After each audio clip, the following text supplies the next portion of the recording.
nigga kill over a bitch, but let a rat keep his wife. Yeah, Brian Steele. See, that's what they don't be understanding with this court situation. It be the most shit in the ocean. You see what I'm saying? Let's get to the video. Motion. Thank you, Your Honor. So I believe that what the state has asked you to do and what you said from the bench about the law that will apply in this case is not accurate under Georgia law. Okay. I also, again, I'm not going to continue to repeat. I hope that you would take it the way Judge Glanville did. I have all objections to any proffer made by District Attorney Love. They are not only wrong, but I'm going to show you why they are knowingly wrong. This is the fourth time we're having the same hearing. I know you're not here privy to this. Okay.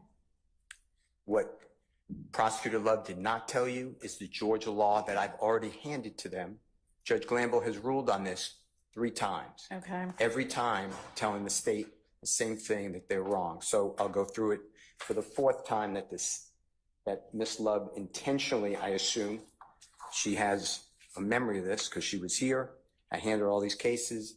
So I assume that she's doing it intentionally. First of all, what she has told you about the case in your reading of Waddell is not accurate. The original case that the state is using is a case from the 4th Circuit called United States versus Young. Young is what Waddell talks about. Okay. If this honorable court will look at United States versus Harry, which should be in your package. I may not have put this in perfect order because one of them were not stapled, but you should have the United States. Okay, and Harry is Harry, and it is 2014 U.S. District Lexus, which is Lexis 160233.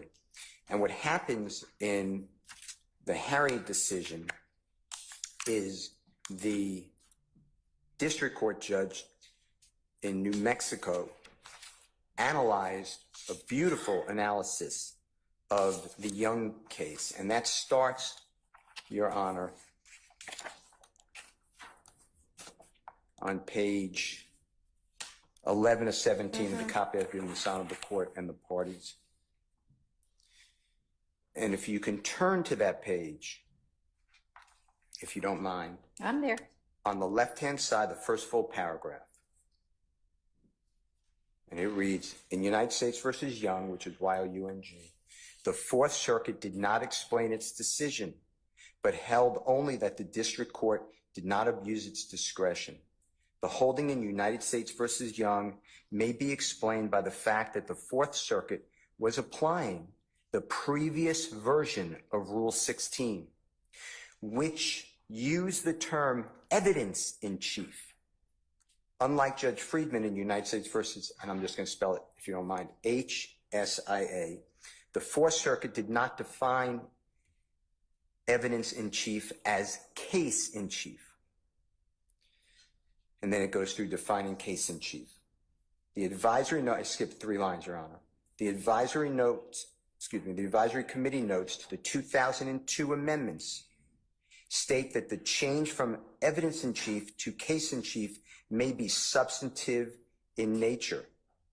The term evidence in chief may have, as the 4th Circuit held, encompassed both the parties' case in chief as well as a party's non-impeachment cross-examinations.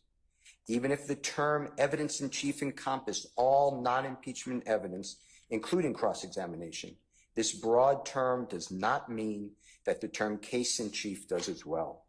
The state doesn't raise this until more recently when Mr. Copeland is a witness. They want me to tell them which jail calls am I going to use to impeach the man. I said I'm not going to do it. Judge Glanville said you don't have to do it. I'm not going to do it unless you tell me to, but I don't understand how I'm doing this. Yeah. And then to stand here and say I just gave it to him is preposterous. In addition to that, then we go to the first one, Mr. Bean. Mr. Bean testified for days. This case, Your Honor, has taken so long. I don't know how long he was on the witness stand. It would not shock me if he was there for 3-4 days. All he said was, I don't recall. That's what he said. I don't recall. Did you say this? I don't recall. I don't recall. So the state got in his prior statements to Detective Quinn. Well, I impeached him. He gave me a statement on recording. The state then doesn't ask Mr. Bean in front of the jury, doesn't ask him in front when he's here to be cross-examined. They come up with Judge Glanville ex parte, give him some sort of document that supposedly shows Mr. Bean is scared, which I doubt. This is just me, doubt out of no evidence. And then in the middle of that document says that Brian Steele and his investigators, I'm not quoting, were in a car with Mr. Bean and his son. And Brian Steele was telling Mr. Bean what to say. And his son has that on recording. That never happened. That never happened. But what Miss Love was allowed to say in front of the jury, believe it or not, did Mr. Steele stop and start that recording?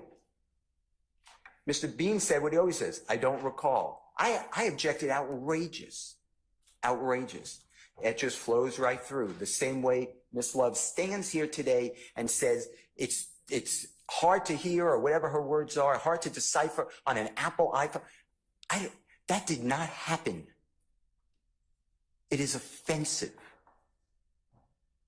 The legal analysis is wrong. There is no distinction in Georgia on substantive or impeachment. What you were told is wrong. And this lawyer knows it because she sat here in court and I did the same thing without being tempered. All right. That's 4 times. Thank you for clarifying that. Your Honor, may I briefly respond? Yeah, when Mr. Steele clears the area. Yeah, go ahead, Ms. Love. Thank you, Judge. Do you have any Georgia law that represents what you have asserted in your motion and amended motion? Your Honor, that's just it. I have been clear in my amended motion, and Which to the I extent that just it got wasn't. a copy of. Yes. Okay. And also, I just want to say that no Georgia law that. right, Georgia law does not define. It does not define case in chief. It does not break. We it all down. know what a case in chief is. I mean, don't we? I think we all know what a case in chief is. Is there any support for your assertion that reciprocal discovery is required based on the concept of substantive evidence? Your Honor, what I have said and what I maintain is that, one, there is an absence, and I'll point the court to 3 different cases, Harris versus the state, 314, Georgia 238 as one. And these are just instances. 238? What did you say? Yes. Okay. What are the other 2 and what are they going to represent? 307 Georgia 171, which is the 2019 Green case that Mr. Steele cited for the court, and 146 Georgia App 423, which is Phillips versus the state. And when is that from?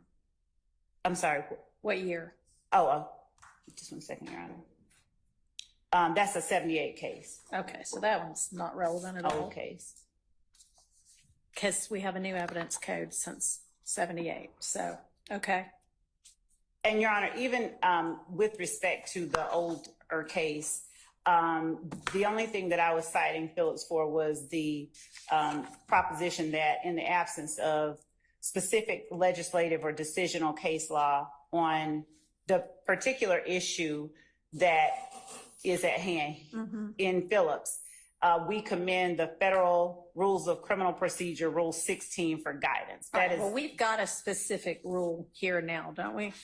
Well, when you say we have a specific rule, is the court speaking of the discovery statute that says... That's what we're talking about in this motion, right? Right, yes, Your Honor. We are talking about that, and the state's position, the state maintained, first of all, let me be real clear, we didn't file a brief. This is the first brief that we have filed where we've asserted these things. We have asked that the court require Mr. Steele to turn this stuff over, but we've never argued it out. Mr. Steele has stood up and said he's not required to, and he has pointed to the discovery statute. The court has said, okay, yeah, he doesn't. And we put that in our motion to the court, that the court has previously made a ruling that we thought deserved a second look at. Defendant Williams has adopted as his witnesses all the state's witnesses in the witness list that he filed. And so, Your Honor, when we assert based on Waddell, and Waddell also speaks about work product, and it makes this distinction between factual history and work product and what the state or is and is not entitled.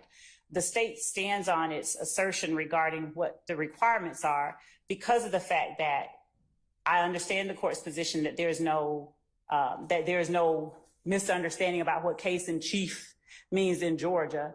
But as there was this expounding on its meaning in Waddell, I think it's important to recognize that there's not been a similar sort of expounding in Georgia, and we can all presume or take for granted that it just means when the defendant is putting up his particular case. Right.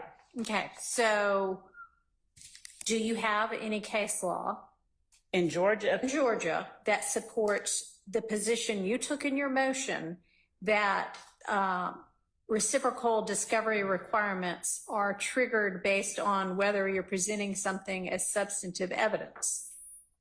That's my question to you. Your Honor, the only, what we have in support of the motion is cited in the amendment and in the motion itself.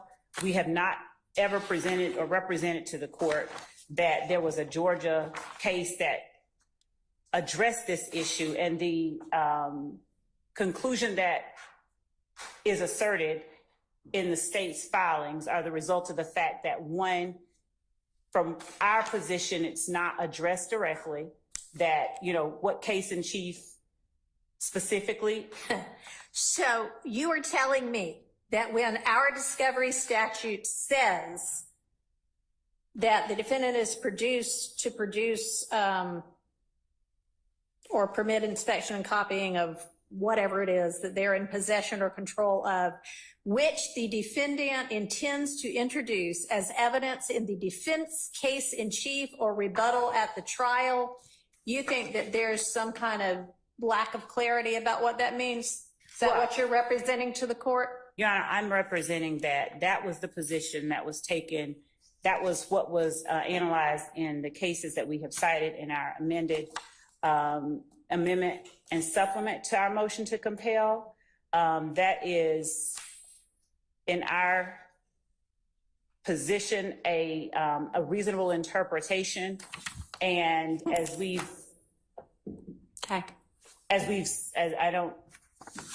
said in our filing, Your Honor, there was the requirement in Waddell that anything that was within the defendant's possession, custody, or control, where the defendant intended to use the item in the defendant's case in chief, that be turned over.